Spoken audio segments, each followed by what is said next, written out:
Donc, ouais, le link en premier. Face au BTC, parce qu'il est en train de poutrer sévère. On a en weekly. En weekly, une petite latéralisation bien sympathique, une grosse extraction par contre, de fou, et un pivot que je vais identifier moi, pour moi, qui pourrait se trouver par ici. Hop, voilà. Vers les plus ou moins hein, 14 000 Satoshi pour un link.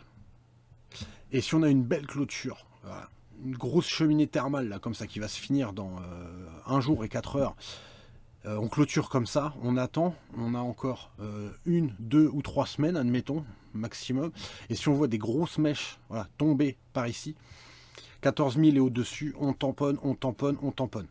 Voilà, l'idée fixe. Un plan comme un autre. Je regarde parce que ça pourrait être sympathique. L'extraction est belle. Et quelque part, le Link, ça reste quand même un actif qui est en train de rebondir, là. Alors que il n'a pas encore enfoncé le plus bas de son cycle passé. Il est en train de possiblement avoir sa phase d'accumulation en ce moment. Comme on en avait parlé la toute première fois, qu'on avait imaginé un scénario bullish et bearish. Et il fallait surtout pas qu'il revienne dans le principe où il avait fait un plus haut, plus bas que le précédent. Et que là, s'il faisait un plus bas, plus haut que le précédent, c'est peut-être pour justement délivrer un très beau cycle à venir, peut-être même péter l'ATH précédent, voilà, au prorata de la dilution du temps qui passe, de plein de choses, de plein d'équations, des parts de marché. Mais bon, bref, pour que ce cycle-ci lui soit très profitable. Et là, j'ai envie de regarder ça parce qu'on a une belle mèche là. On est venu la combler, ici aussi encore. Et comme je vous disais, ça faisait beaucoup d'occurrences. C'est ça que j'avais trouvé bizarre sur le graphique, c'est qu'on enchaînait beaucoup d'occurrences jusqu'ici. Voilà, toujours la même pattern, en plus petites unités de temps, voilà, grosse mèche, décharge, on consolide au-dessus, et on vient voilà, remplir cette mèche pour en refaire une autre, redécharger, refaire remplir la mèche, et puis etc. Puis à un moment donné, il n'y en avait plus. Voilà, il n'y en avait plus, ici pareil, hop, on latéralise un peu, boum, hop, bref. Donc pour accompagner en weekly, admettons, voilà, sur le Chainlink, en fait le weekly on s'en fout. Voilà, on s'en fout. Si on veut surperformer le BTC, on va regarder sa paire BTC. Donc peut-être pour ce qui est disponible, Bluffin, on va y réfléchir. On fait quelques altes et après on passe à la météo du Bitcoin. Alors rien de nouveau sur les grosses UT, il faut trouver quelque chose de rentable, quelque chose qui va se retourner au minimum là. H4, petite latéralisation avec des plus bas, plus haut que le précédent, depuis le matin du 11 août, là, pour l'instant. On espère, avec toutes ces chutes, là, par-ci, par-là, on a des gros drawdowns aussi.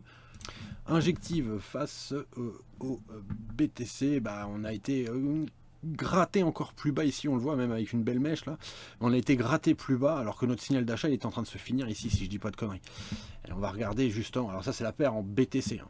C'est la paire en BTC, théoriquement l'élan il est censé repartir à l'achat, sur Bitcoin aussi, hein. On avait spéculé le rebond à partir de cette clôture suivante, hein. Donc verte, celle-ci, mais on était à une bougie près, on est sur le momentum ici, on est revenu le tester, le niveau clé il est là pour moi, 62 800, on l'a passé l'horizon des événements, puis on grappille, hop, et attention parce que justement, on arrive sur nos dépressions coronales, et elles vont smash le marché normalement. Donc là, le scénario cataclysme il approche, voilà. Le scénario cataclysme il approche. Voilà, on a mangé la 507, on s'accroche, c'est un beau momentum d'achat. Vous les voulez ces tarots, voilà ce que nous dit l'augure, vous les voulez, hein, je vous les ai donnés. Par contre, accrochez-vous derrière. Vous êtes sûr que vous n'avez pas de poche de liquidité supplémentaire mais à combien ça va tomber? On verra, hein, si ça remonte. Voilà ce qu'il nous dit l'augure. Ah oui, mais dans ce cas-là, pourquoi on achète? Pourquoi? En plus, ouais, c'est vrai que avec les numéros, on n'a pas vraiment tout le dessin hein, sur l'intensitygramme, la chimie. Il faudra avoir les clichés d'origine, mais même celle précédente, hein, Crescendo, elles ont été en puissance. Hein. Donc la 508, elle pourrait être intéressante aussi. Comme je vous disais dans la vidéo passée. Donc j'ai arrangé un peu le son, j'espère hein, que ça ne sature pas autant qu'avant. Tac, je regarde parce que c'est là. J'ai oublié le numéro. Théoriquement, C'était la 507, si je dis pas de bêtises.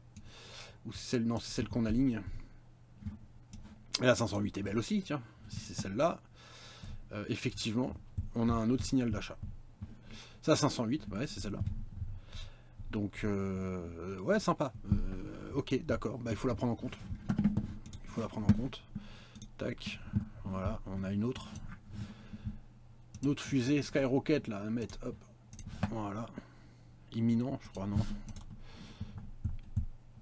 On a le temps encore. On a le temps, donc, tac, tac, tac, ouais, m'excusez. Et voilà. On a le temps, celle-ci, elle était balèze. Celle-ci, elle est balèze aussi. Voilà.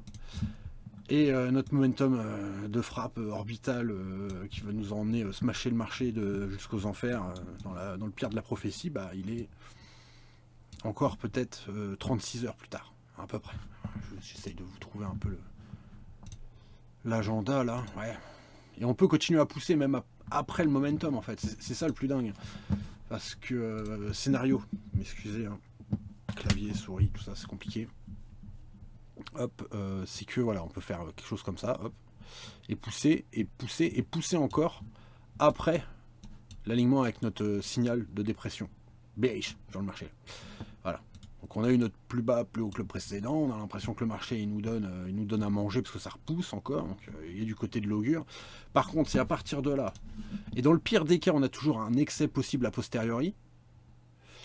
Dans tous les cas, c'est pour aller ensuite casser les niveaux d'alignement ici et ici, c'est mort. Voilà. Ici, c'est la fin de la prophétie. Voilà. On grappille un peu le plus bas. Non, c'est apocalypse, là. Tu vois.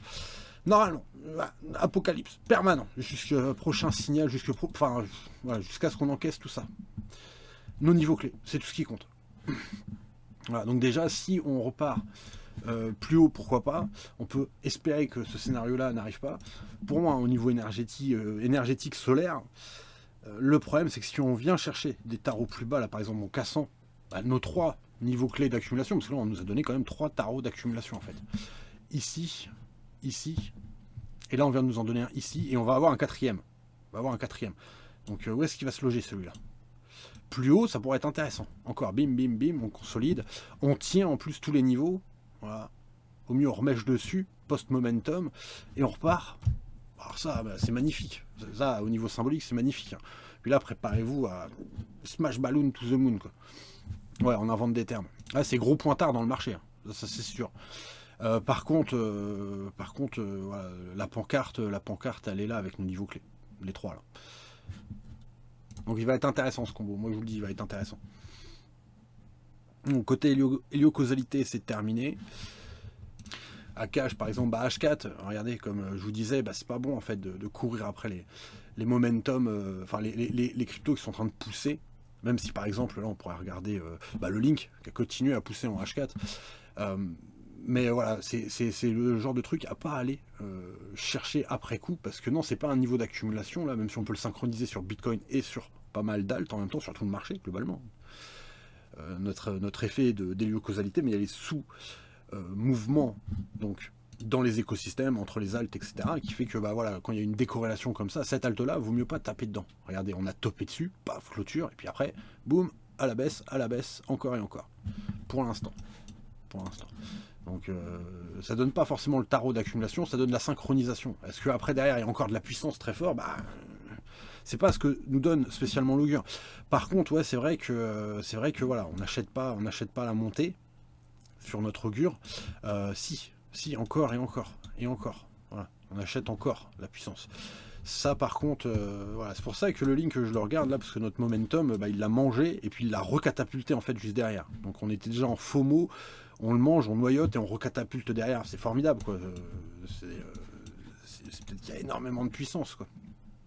On l'a noyauté, je crois, ici, notre momentum, si je dis pas de bêtises. Voilà, plus ou moins une.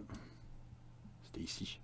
Je vous ai fait la vidéo et je vous ai dit une bougie près. On était sur 7 bougies ici.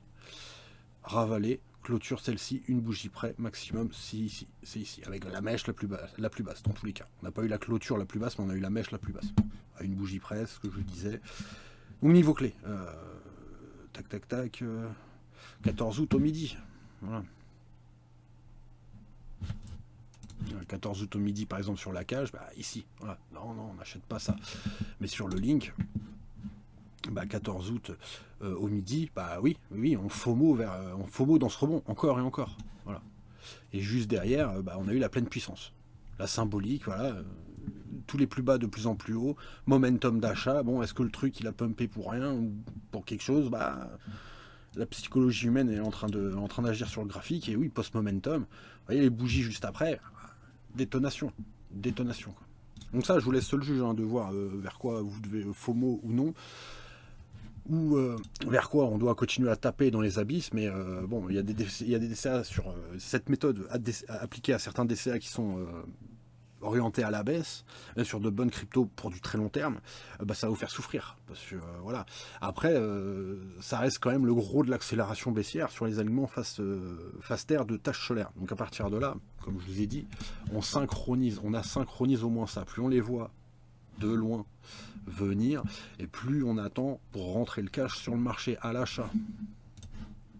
Ensuite, ça correspond à vos plans ou non, vous mettez plus ou non, faut pas que ça change vos habitudes, mais si vous pouvez les orienter de cette manière-là, vous voyez que directement, il y a une efficience qui se met en place, et voilà, on attend plutôt les dépressions coronales, par moment, du moins, on s'inquiète de hedger un peu ou de vendre un peu, et quand on a des taches solaires qui approchent, bah, on attend, même si pour aller plus bas, on obtient pour un DCA, pour des entrées long terme sur le marché, on attend ces alignements, parce qu'on obtient des promotions, plus de promotions. Donc la règle de base que je vous offre, hein, les amis, comme ça pour tout le monde, qui verra cette vidéo, et bah, après, bah, ça augmente l'efficience, les lieux causalité, le domaine en question, façonné par votre serviteur, l'oracle, et délivré par notre augure, le soleil.